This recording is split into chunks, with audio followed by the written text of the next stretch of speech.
O senhor Barroso fez um pronunciamento, mais um pronunciamento, que eu chamo de pronunciamento por chamar. Disse uma das suas absurdidades, né, cumprindo a rotina da sua estupidez. Disse que o 7 de setembro vai mostrar o tamanho do fascismo no Brasil. Por favor, Bill, o primeiro vídeo. Do Supremo Tribunal Federal, Luiz Roberto Barroso, afirmou nesta sexta que os atos do Dia da Independência do Brasil poderão mostrar o tamanho do fascismo no Brasil. Segundo o magistrado, se as manifestações forem favoráveis a qualquer um dos candidatos, não haverá problema. Mas se existirem alegados ataques às instituições, aí saberão o tamanho do fascismo e do sentimento antidemocrático que dizem existir no país. A declaração foi dada durante uma palestra no 17º Congresso Internacional de Jornalismo Investigativo em São Paulo. O Barroso, você, Barroso, eu já disse várias vezes aqui, devia dedicar-se mais ao silêncio do que à parlapatice. Você fala demais, mas eu preferiria, até para o seu bem, que você se dirigisse em seus pronunciamentos ao espelho, porque a melhor audiência que você pode ter é a audiência inspirada na sua vaidade e na sua presunção. Você se julga uma pessoa que tem que ditar o comportamento mental de uma nação.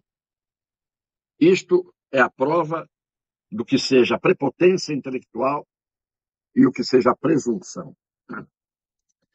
Não é só você. O Supremo Tribunal Federal, ele é uma espécie de oráculo de Delfos. Todas as divindades dizendo o que temos e o que não temos que pensar. O que temos e o que não temos que saber. O que podemos e o que não podemos dizer. Aquilo em que devemos acreditar e aquilo em que devemos duvidar. Do que devemos duvidar. Menos, evidentemente, os membros do oráculo de Delfos, porque esses não duvidam de nada porque sabem tudo. Infelizmente, lamentavelmente, há uma presunção, um cabotinismo, um excesso de vaidade e, acima de tudo, uma contaminação das pessoas que, indicadas já de uma forma contaminada, politicamente, para ocupar esses cargos em que entram como servidores públicos e depois se estabelecem como deuses, há, infelizmente, uma contaminação. Que você, Barroso, confessou que se trata não de um ativismo, mas de um protagonismo. Eu penso o que eu quiser. Isso se estende ao Fux, ao presidente, que hoje também andou dizendo. Não, porque é preciso que os cidadãos brasileiros sejam bem informados antes de externar ou de exteriorizar as suas opiniões. Bem informados por quem? Por vocês? Vocês é que vão informar ao povo brasileiro o que o povo brasileiro tem que saber ou tem que deixar de saber? Tem que ser bem informado para exteriorizar as suas opiniões? Mas se as opiniões do povo brasileiro não coincidirem com as suas, sua Fux, sua Barroso, sua Alexandre de Moraes, o que vocês vão fazer com o povo brasileiro? Se cada um externar a sua opinião, garantido esse direito pela Constituição que os senhores não cumprem. Coloquem-se no limite de suas competências. E suas competências são uma: defender, cumprir, obedecer e aplicar as regras constitucionais e as leis. Segunda barbaridade foi a ministra Carmen Lúcia, hoje, porque é fértil o que vocês produzem para que a gente fique indignado, embora de forma cordata, e para que a gente fique estupefato e de forma inevitável. Vamos lá, o que decidiu hoje a ministra Carmen Lúcia, seguidora dileta do profeta e sábio o Deus Supremo do Oráculo de Delfos, Gilmar Mendes. Vamos lá, Bill. Lúcia, do STF, deu 5 dias para que o presidente Jair Bolsonaro explique atos que nem aconteceram. A magistrada quer saber detalhes dos planos de execução de um desfile alusivo aos 200 anos de independência do Brasil em Copacabana. Carmen atendeu a um pedido do partido Rede Sustentabilidade, de Randolfo Rodrigues, que quer impedir a mudança de planos do desfile de 7 de setembro na cidade. O que, Carmen Lúcia, a senhora tem que perguntar para o presidente da República qual é a programação do desfile em Copacabana? Eu quero dar prazo para a senhora me dizer qual é o almoço do Supremo amanhã, se for presencial, se houver uma reunião presencial, qual é o almoço que os senhores vão comer para avaliar, inclusive, as despesas de almoços, de viagens e assim por diante. Agora virou moda as senhoras darem prazo para o presidente da República. Outra fala do Barroso, porque ele não se contém. Hoje são tagarelas, dentro de um processo de um tagarelismo que substituiu o sentar-se à mesa e proferir votos julgando os processos que vão ao Supremo Tribunal Federal. Hoje isso não é agradável. E eles têm lá os meninos que trabalham para fazer os votos que eles acabam, na hora de lê-los, gaguejando, porque não escreveram esses votos. Não é? Por isso que eles gaguejam, às vezes, na hora de ler. Mas vamos lá, fala do Barroso, meu caro Bill. O ministro Luiz Roberto Barroso disparou críticas contra alguns conteúdos divulgados nas redes sociais. Para ele, as plataformas acabam ampliando o mal porque isso traz mais lucro e defendeu o projeto de um deputado esquerdista que criminaliza supostas fake news.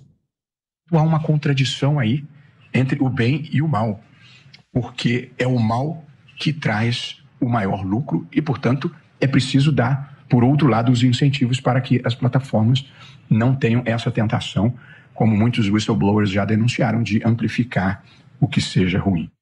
É preciso capacidade de controlar os comportamentos coordenados inautênticos, que é o uso de robôs, é o uso de perfis falsos, de perfis repetidos e de trolls que são mercenários contratados para amplificar a mentira. Prove isso. Mostre isso.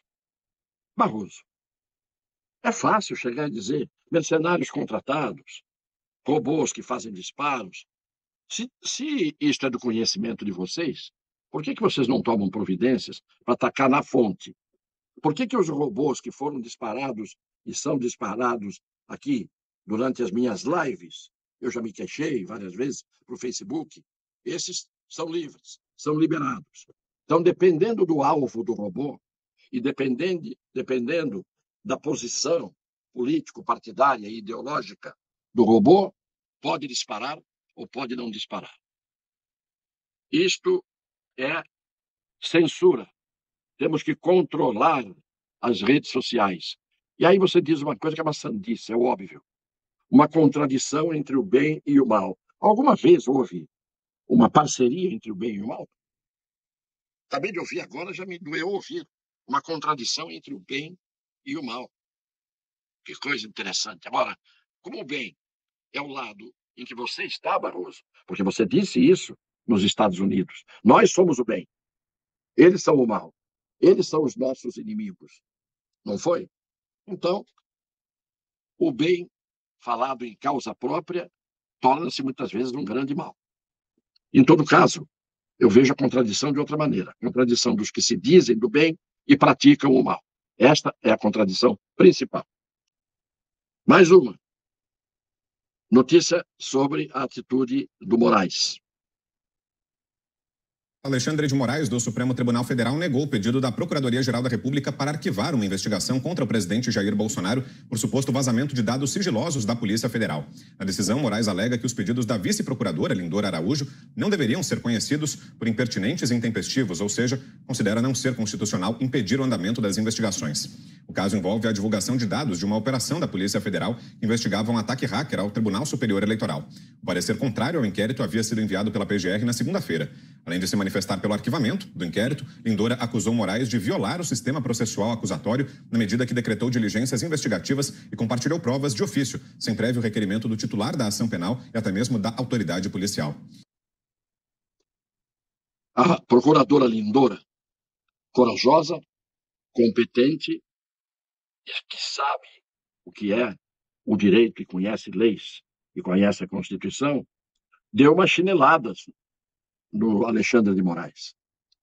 Porque ela disse a você, Alexandre, o óbvio, que não precisa ser ministro do Supremo para saber isso. Meus alunos na faculdade, no segundo ano, já sabem que a investigação é feita ou pela autoridade policial ou pelo Ministério Público.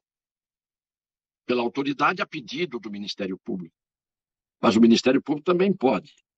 Agora, juiz, ministro do Supremo Tribunal Federal, não pode abrir de ofício, por conta própria, não pode abrir um processo, não pode instaurar uma ação penal, não pode formular uma denúncia, a peça que abre um processo criminal, não pode receber essa denúncia que ele mesmo formulou, principalmente quando quem está formulando é vítima. Porque aí todo mundo já falou isso no Brasil inteiro e vocês ignoram com cinismo essas recomendações jurídicas que vocês estão cansados de saber. Por quê?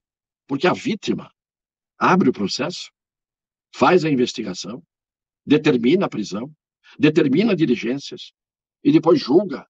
E depois vai ainda julgar eventual recurso. Em que país do mundo, ou melhor, em que ditadura do mundo faz isso? Eu acho que há hoje um descaramento de se descumprir as leis, porque eu vou repetir, há alguma coisa protegendo esses descalabros e seus autores para que ninguém tenha escrúpulos de se conter. Eu vou terminar com uma imagem que eu resolvi colocar hoje. Isso aqui é um livro que tem 130 anos. É um livro chamado O Homem Criminal, O Homem Delinquente, de um dos maiores gênios do século XIX, que foi o criminólogo Cesare Lombroso. Ele, por várias formas de observação, definiu as pessoas que nascem com uma tendência a praticar crimes e a que tipos de crimes essas pessoas têm a tendência de praticar. Que tipos de crimes? Você descobre a tendência, não quer dizer que todo mundo que tenha esta característica, por exemplo, biotipológica, juntando uma série de aspectos, ele pura e simplesmente dizia: estes têm a tendência para esse tipo de criminalidade.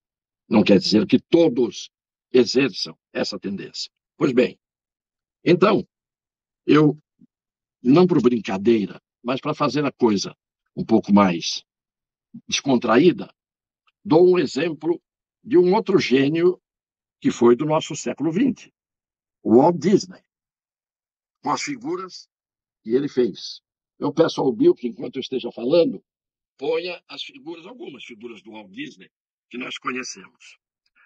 O Walt Disney sabia criar a figura no desenho da pessoa, mostrando pelos seus traços biológicos, pela sua compleição física, pela morfologia.